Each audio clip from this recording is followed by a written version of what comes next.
Anthony on Air Podcast. Here we are back for another episode. We're talking about Jeffrey Epstein. Could you stay at a place where he stayed, where he has allegations against him in? Talking about that, plus a Ghislaine Maxwell conspiracy theory that we are going to talk about, and who has the best bread offerings amongst all the chain restaurants like Olive Garden and Chili's and all that stuff. We'll talk about it right here. Here's my two favorite breadsticks in the whole wide world, Frankie C and J Sabs. They're in for the ride with us here. So here we go. Epstein had a cabin in northern Michigan in a town called Interlaken, where there was a private school where he funded a scholarship, and actually the place was called the Jeffrey Epstein Scholarship Lodge. It was recently renamed the Green Lake Lodge back in 2007 when he pled guilty to soliciting underage girls in Florida. Last month, a woman who alleges Epstein recruited and assaulted her over 4 years filed a $25 million suit.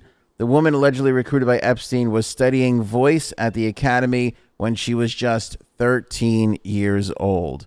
Just when you think this can't get any super creepier, this whole situation with Epstein, it does get creepier. But now the weird thing is they're trying to rent out this lodge as like a vacation home. I don't know, like, no. Why would you? I understand that the school or whoever has it now is about to take a huge loss financially, but I feel like this is the Jenny house in Forrest Gump. Like, just bring in the bulldozers. You know what I mean? Like, it's too many bad memories here. Just bring in the bulldozers, wipe it down, and then build something else new in another property. J Sabs. Never mind that. Go in there with the blue light. What? Go in there with the blue light. No. A blue light? Exactly. No. Yeah, to catch Give all me a the black light. black light. Oops. To be Definitely fair, not black coffee. lights look blue. I don't know why, but There they you do. go.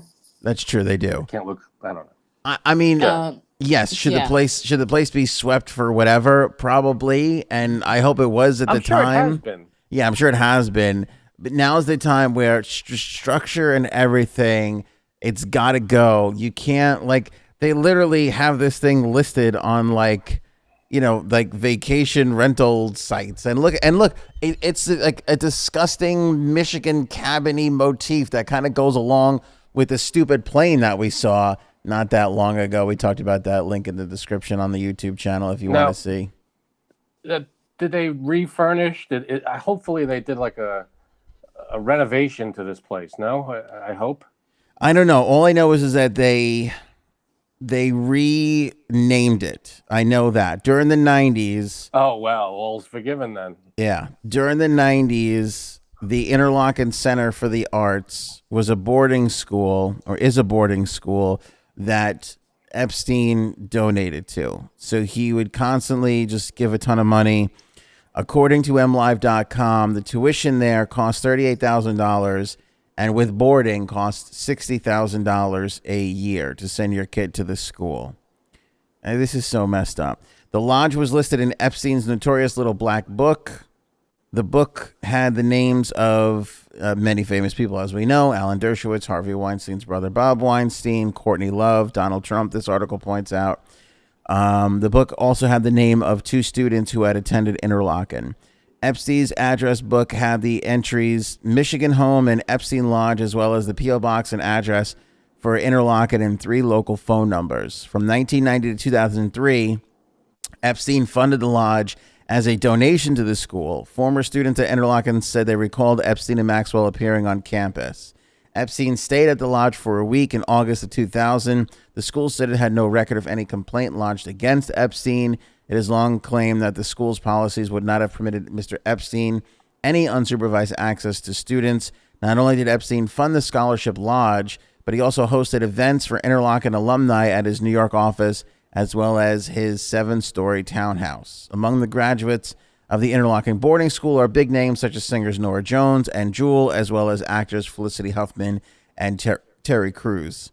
Epstein's ties to the school stretch back to 1967 when he attended its national music camp. According to the Daily Beast, Epstein took a course titled Bassoon Orchestra Radio.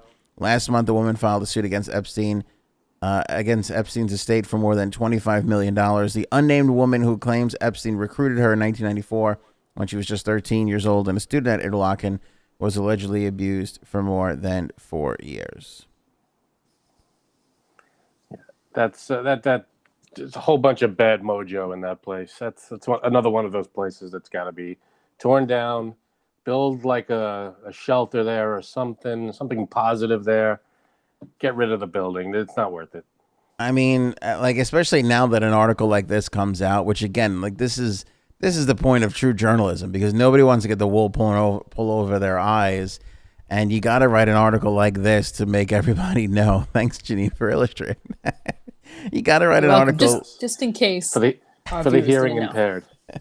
Right. You got to write an article like this just to like let people know. Could you imagine, like, you take your family, like, oh, let's go for a nice little, northern Michigan vacation. Let's rent this beautiful place out. No. And then you go to find out it was Jeffrey Epstein's place. I mean, that's awful. I feel like we need to create. The only people. You know how we have like contact tracing for COVID? We need to create contact tracing for Epstein. Like, we need to find out where he was, where he stayed. Semen. There you go. Hotel rooms, like, Airbnbs, whatever. Like, I just want to know where he's been so we don't have to go anywhere near that. This guy has been, how old was he when he died? 50s? Yeah, I think so.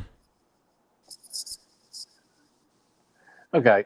I mean, he's been a million places. I'm sure he's owned a million homes or whatever the hell it is. We've got to, you're right. We have to go back and see where he lived through all these decades and just clean sweep the place. That's just it. Map it out and wipe it all out. That's what, again, like I said, Jenny House and Forrest Gump. We just need a Forrest Gump to come in and bulldoze everything. Bloomberg likes giving his money away. We can get Uncle Mikey to come in here and donate some cash to go drop in the bucket for him. Yeah, exactly. All right, so here's what's interesting. Mike Yoder started this conspiracy theory on Twitter, and it's really sort of taken off. And I want to know what your opinions are. We'll get Frankie's opinion and Janine's opinion.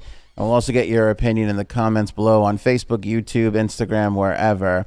Within weeks of Ghislaine Maxwell's arrest, federal agents recovered 123 missing children in Michigan, 39 missing children in Georgia, 25 children in Ohio, and a search is ongoing for 150 more. Mike Yoder on Twitter lamented, "I can't help but think that this doesn't tie in to the arrest of Ghislaine Maxwell." So they've been finding all these children, some of them in like sex trafficking rings, and people think that this is Ghislaine Maxwell giving information to authorities. Now, this article here on thedailydot.com points out that a lot of these things, including the 39 kids that were recovered down in Georgia, by the way, it wasn't like they just busted open a door and there were 39 kids there, as some people are making it sound.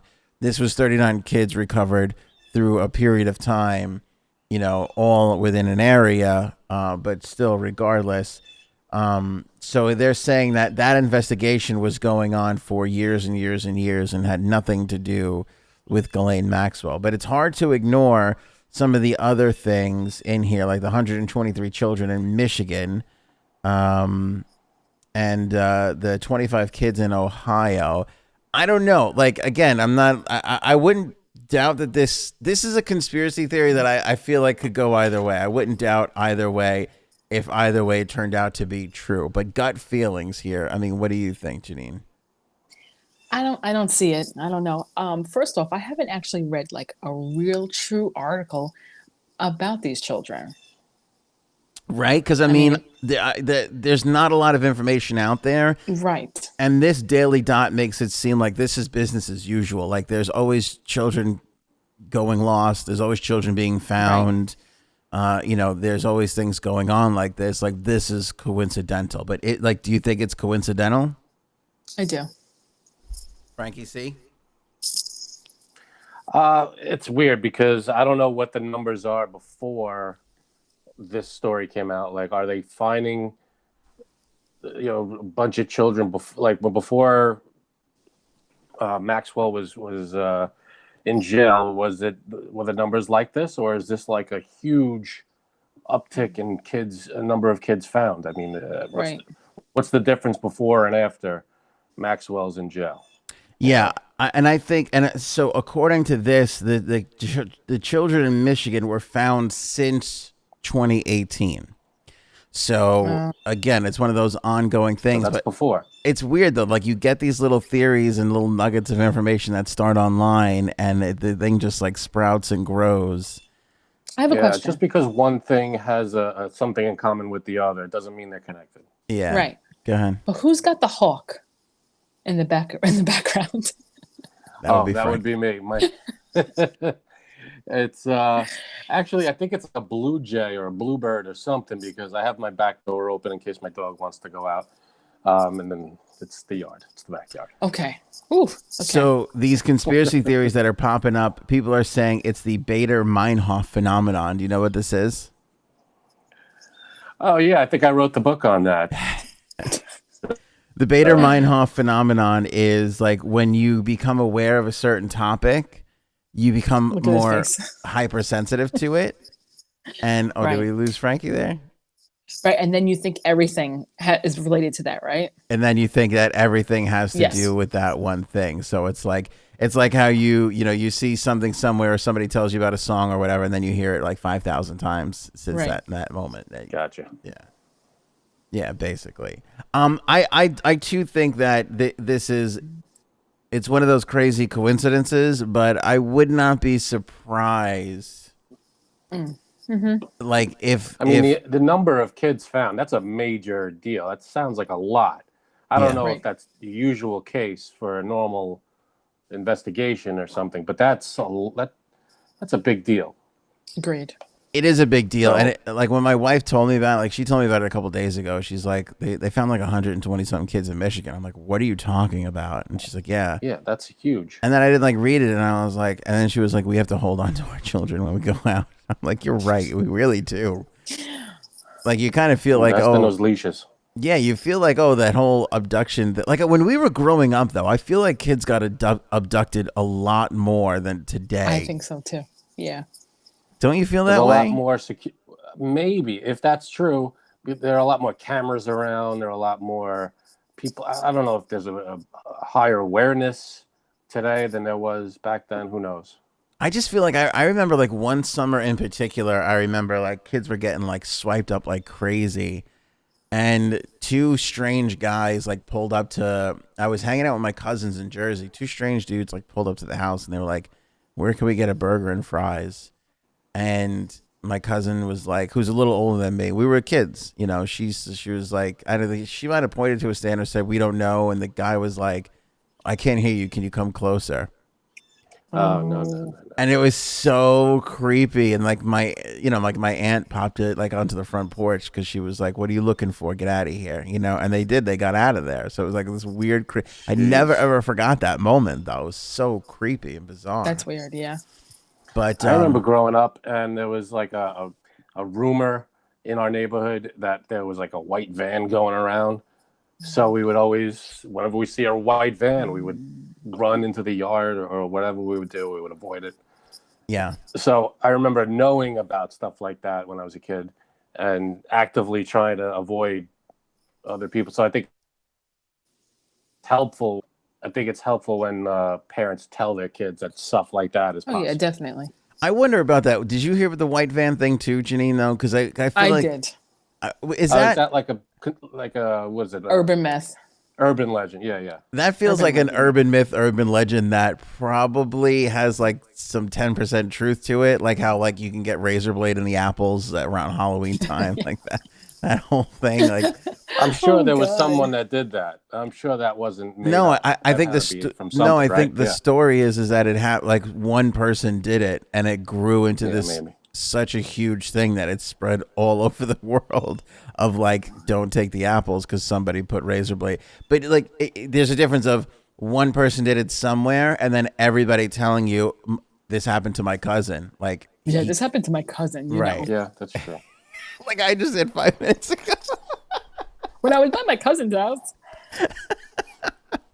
But that is so true. I could tell you. But yes, always a white van. And I feel like the Astro van was that Astro van was. My father-in-law used to have that truck. Is that right?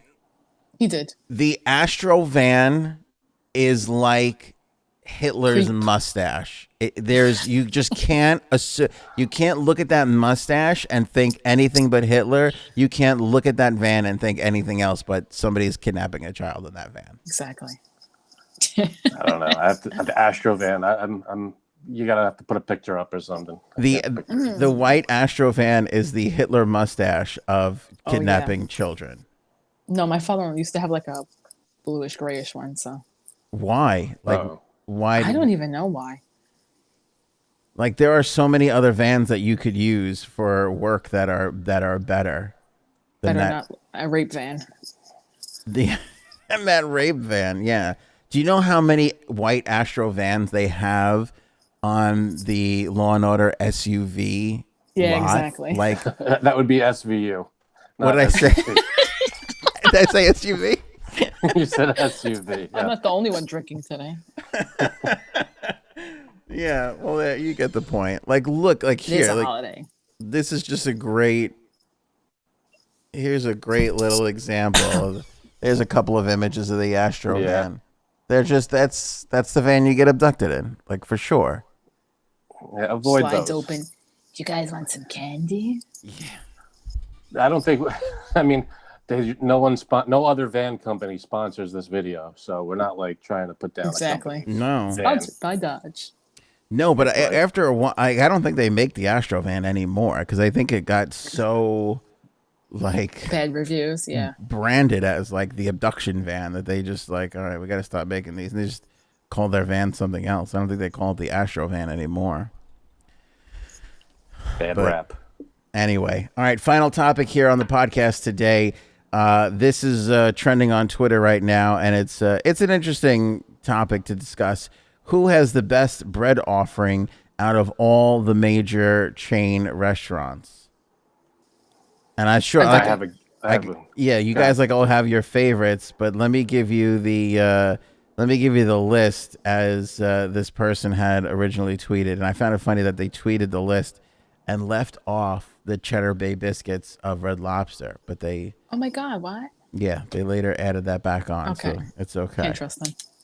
We couldn't have at first, but they came back around on it here. Okay, so they listed Olive Garden, Texas Roadhouse, Outback Steakhouse, Cheesecake Factory, and Red Lobster. Those are the 5 right there. I agree with Outback Steakhouse. I like their bread. I don't remember Outback Steakhouse's bread. Is that like a big? It's like Oh, it's a brown loaf, loaf. of what looks like The like pumpernickel. Isn't- pumpernickel or something. that is good. And it's I very think- soft, and they give you that spreadable butter. That butter is Cheesecake? very spreadable. Nope. Cheesecake Factory for the win. What's Really? the Cheesecake Factory's bread? It's like a dark multi-grain bread. It is amazing. Is Yeah. it crispy? Is it soft? It's soft. All right. I feel like I out can't of do crispy too much. all of these choices, the Cheesecake Factory is the best restaurant out of all of them. Yes. Out of your, I don't care The what best they restaurant. in the class of, I don't care what they say. There's a microwave in the back, and most of the food's being put through a microwave. Yes, the Cheesecake Factory, I think, is the best one out of that class. I think they actually make the most stuff there in that restaurant, but I know that Yes. they're still Maybe just boiling bags and stuff like that. I haven't been to a Texas Roadhouse ever. I don't think. Have you? Me either. No. Um, Now I Where- have to go just I for the can't bread. remember the last time that I went to a Red Lobster. no, but the It's been a Cheddar Bay while. biscuits are legendary. I will say Yeah, they're really good. they're pretty damn good. Like everything at Red Lobster blows, but those Cheddar Bay biscuits are like severely legitimate. Is it bad? Because chain restaurant seafood. I don't know. I mean, I haven't been there ever, I don't think. I feel bad But, because the last time we talked about this, a lot of people reached out to me and said that they go to Red Lobster, but I must. Hey, maybe it's good. I don't know. I haven't been there in years. I must maintain the I must If be truthful. It's not good. It's not good. It's not good. It's cheaper, so there's that, but it's I had a not good. bad experience at Sizzler. Sizzler's no good. Well, at least the one I went to. Sizzler. We going to Sizzler. It's funny. I went to a Sizzler, and then like 2 months later, it was closed down. It was I feel like they knew, and they were just phoning it all in, and we were just getting what was left. It was not good at all. So I can't say all Sizzler's bad. Just the one I went to, probably. Right. Do Sizzlers still exist? They do. They really do. There was one out here, and it was not good. It's gone now. Really? I was gonna say, if there's any restaurant chain that's not gonna survive a global pandemic, it's Sizzler. It's one built around a salad bar. Right. Yeah. I mean, I what was the one? I liked Roy Rogers. Are there any Roy Rogers anywhere in the world? Yes. At rest stops. There are a few. At rest stops. Mm-hmm. Yeah, what is that?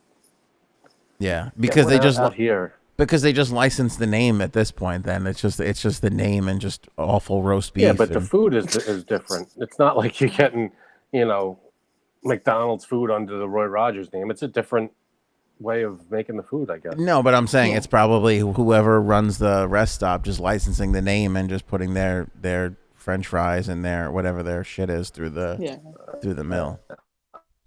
It's not like a real legit thing.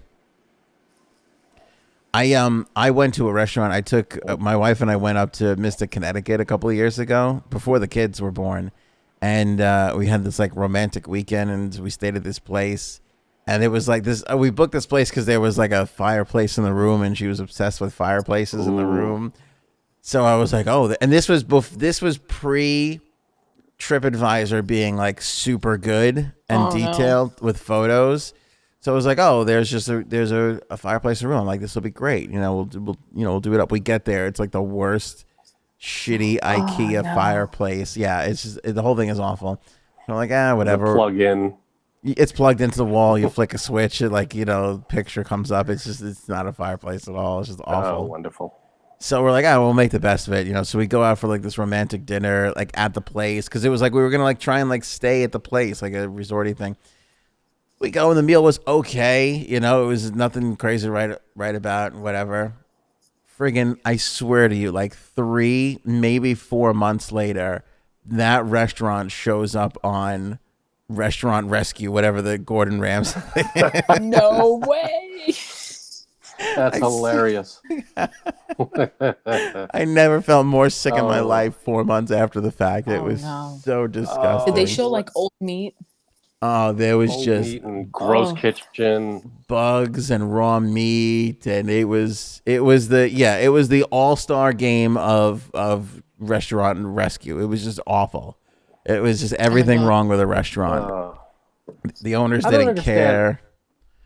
Like, do these people watch these shows? Like anybody who owns a restaurant, whenever there's a problem with your restaurant, it's 99% of the time you're serving shitty food from a filthy kitchen. That's the problem. Yeah, basically. Well, it basically becomes an owner that doesn't even care anymore, and they're just like, whatever, Yeah. Yeah, it's 99% of the time. That's the problem. Yeah. I feel like there's a direct correlation between hoarders and Restaurant Rescue there.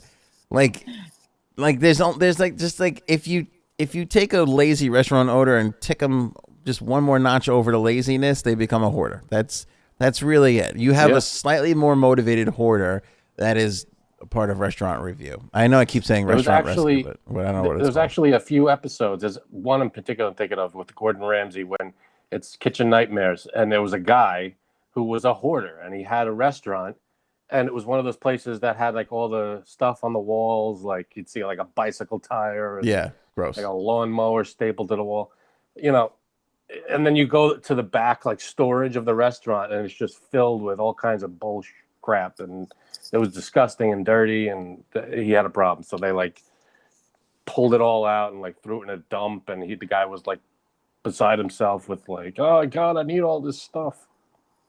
I don't get It's these sad. people that are married to all this crap. I really don't. And then I also No. don't understand these places that are like that they like if there's more than like 3 fake plants in your restaurant, I'm not eating there. I'm No. turning around and You're I'm doing leaving. something wrong. Yeah. Because once you get those things, and I feel like those are in old pizzerias sometimes, like they just get all cobwebby and gross and you got to clean That's them and then you true. don't want to clean them. Dusty. It's just More disgusting. stuff to clean. Yeah. People throw their food and their whatever into the plant, and you're like, just get rid of the plants. It's just get rid of the Oh, stupid gross. fake plants. Just the clean wall. That's really it. You know, that's all all you we really need. want. All right, so none of you guys like Olive Garden's bread? The bread over there at Olive Garden? It's good, but I wouldn't say it's as good as Cheesecake Factory bread. Yeah. Again, Olive Garden, I haven't been to in a long time. I don't know. The best one I could think of is Outback. On that list is the only one that I like. Olive Garden bread has that weird like Subway bread quality of like, how is this really bread? Like it's like that like light Super doughy. fluffy substancey thing. Yeah, like if we found out tomorrow like, hey, it's not really bread, it's this magical thing they created, you'd be like, I'm not surprised about that. It's a bunch of chemicals they threw together, and it looks like bread. Right. Exactly. Looks like bread, tastes like bread. Like it was created more by a scientist than a chef, I feel, that bread. That's possible. I don't know how many scientists they got at Olive Garden, but they're using too much salt. Right. You think? Yeah, so I would probably I do like Cheesecake I feel like Cheesecake Factory would probably be the best option on this. I'm going to go with Janine on this one. Although Thank you. I like Outback.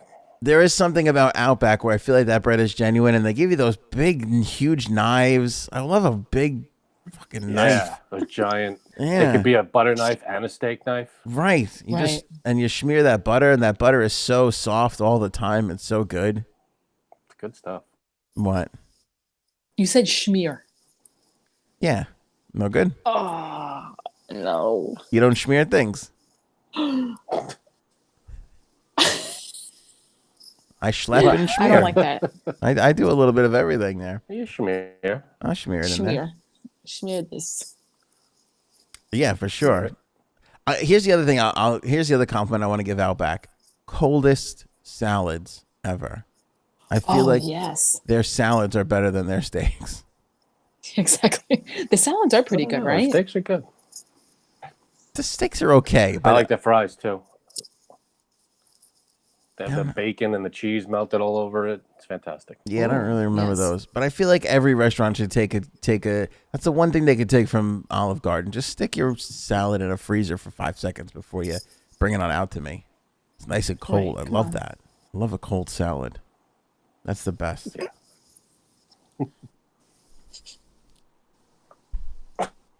This is the part where you say the next thing. I wanted my salad comment to stay out there a little bit longer for everyone. Man, It's like, it hung out should I there. say something or- By the way, I You feel let like that some On bitch that dangle. note. I feel like the worst thing at Olive Garden is the blossom there, the awesome blossom. That sucks. Or the You bloomin' mean- onion. Or the bloomin' onion. Yeah, Oh, you mean at Chili's at it's the Outback. awesome blossom. Awesome blossom. At Chili's it's an awesome blossom. At Outback it's the bloomin' onion. That's right. No, Okay, the you're right, bloomin' you're right. onion was cool the first year. That was it. After that, it's been just like a shitty, oily, just give me agita now dish. It's It not is good. 2,600 calorie item. Yeah, it's disgusting. You know what was good that I had only once, and I don't know if they even still have it anymore. At Fridays, I believe, they had the fried string beans. It was like French fries, but they were Oh, yeah. Fried fried. string beans. They still have them, I think, That's disgusting. Yeah, fried green beans. with a spicy They were like great. wasabi sauce, right? Yeah, I don't really care for I that. think so. And you didn't feel like a huge mess because you were like, oh, it's a string bean. It's a vegetable. You're vegetables. fine.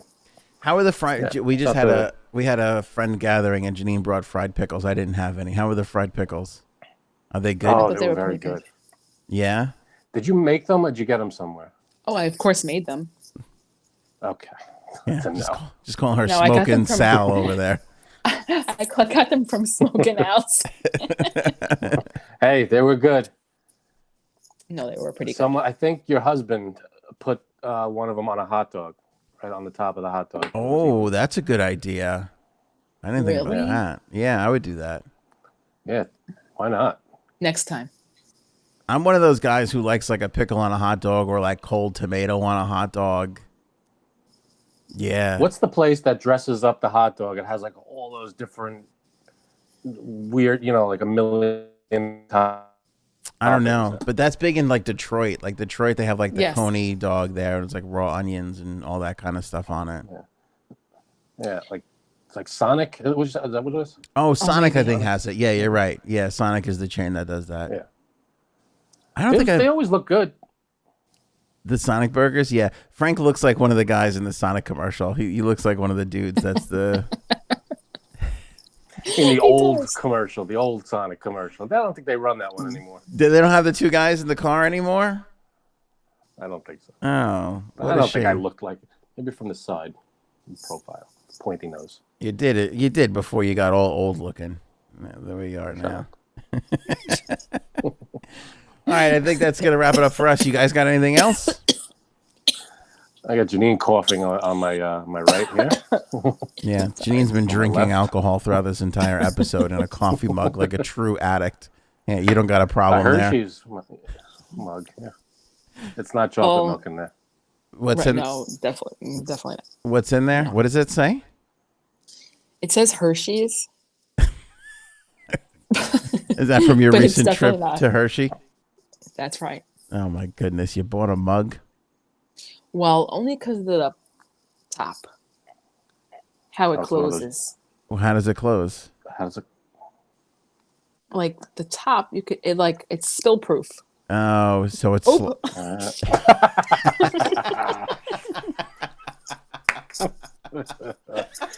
Oh. Maybe when you operate it correctly. oh, right. Yeah. Was that 1995 for that? It was actually half price, so it was $10. So Oh, good. Okay. I can't. I have one of those. What do they call them? Tervis. Antigua. Is this a Tervis? Oh, okay, yeah. I don't like the. Yeah, I don't like. I'm drinking out of a Tervis right now. This is a Tervis, like the clear with the, like the What are you from the patch. future? Yeah, but I have one like a travel Tervis with the top. And I use it for coffee. I hate it. I've never found a thermosy thing that I liked. They all get I know. skeevy and disgusting after like 2 months of using them. They're just gross. You gotta wash them. No, I do wash. Like of course you wash them, but like I'll wash it out, and then there's something about I think that's the problem. Like after you wash them for a while, like I'll put a freshly washed, like I'll scrub the bejesus out of this thing, freshly washed, whatever. I'll put my coffee in. I'll take one sip. I'll put it down, and the coffee has infiltrated all the little cracks in not cracks, but like all the little like spaces in the closing mechanism. It turns it black right away. Do you dishwasher it? I will do both. See, I think I don't think the dishwasher's safe, maybe, because it might mess with all the stuff and everything gets in the crevices. Maybe it makes it more porous somehow. I would hand wash these things. That's what I think. But even in a hand wash, like those sealable, it won't spill things. I think there's just too many little. It's too disgusting after a while. Yeah, that's true. I think that Turvesy. they should sell those things with like 6 tops on them. Like you just roll through a top, and then when you're done, you just throw it out, and then you just move on to the second top.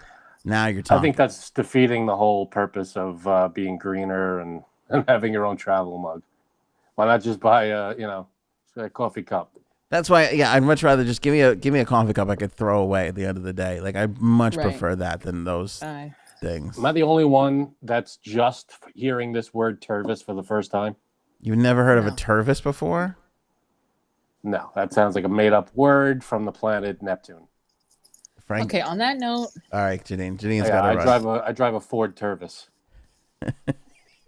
Dude, Frank is stuck in 1994. I'm telling you, it's 1994. the Rangers just won the World Cup. I mean, I can't use the phone when I'm on the internet. All right, drunkie, we'll let you go. Okay, yeah, you're gone. Let's dial up. Is it? I was good. Wave goodbye to Janine, everybody. There she goes. Bye, Bye, Janine. Bye. All right.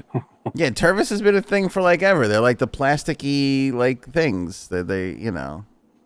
A plastic cup? Yeah, but they're like a brand. They're like Tervis brand, and they have like the tops on them. Oh, And they're okay. I like, thought that was like the style of cup. Is a Tervis style cup? It's the name. It's the brand name. it's the brand name, but they were the ones who kind of made this style of cup where it's like the cup is on the inside and you don't touch it, so that it doesn't drip. Do you see how the water's on the So inside? it looks like you're getting more than you're actually getting. Yeah. Right. You're getting less liquid, but there's that space in there so that the water doesn't like drip. It doesn't make like a mess everywhere. Like that's what they were like famous for, coming up with that. Condensation. The condensation. They're condensation people. And then they went ahead and just started sticking patches in their cups. So Hey, you add $10 to that every time you do that. yeah, exactly. Exactly. Tervis. All right, I think we'll leave it there, Frankie C. Let's end this Tervis before it stinks up the place. All right, my favorite part of this episode, besides Janine just spilling the thing, was equating the Astrovan to the Hitler mustache. I think that's a point of brilliance. Way to compliment yourself. Good job. No shame. This is the No Shame podcast. All right, we'll leave it there. Appreciate you guys watching or listening all the way to the end. Thank you so much. Remember to rate and review on Apple Podcasts. Subscribe and get those bell notifications on YouTube. You can also follow us on Facebook so you get those notifications. And, of course, we're on Twitter, Instagram, and everywhere else. Links available at anthonyonair.com. That's Frankie C. Janine's already got her head in the toilet. I'm Anthony, and we'll see you on the next episode.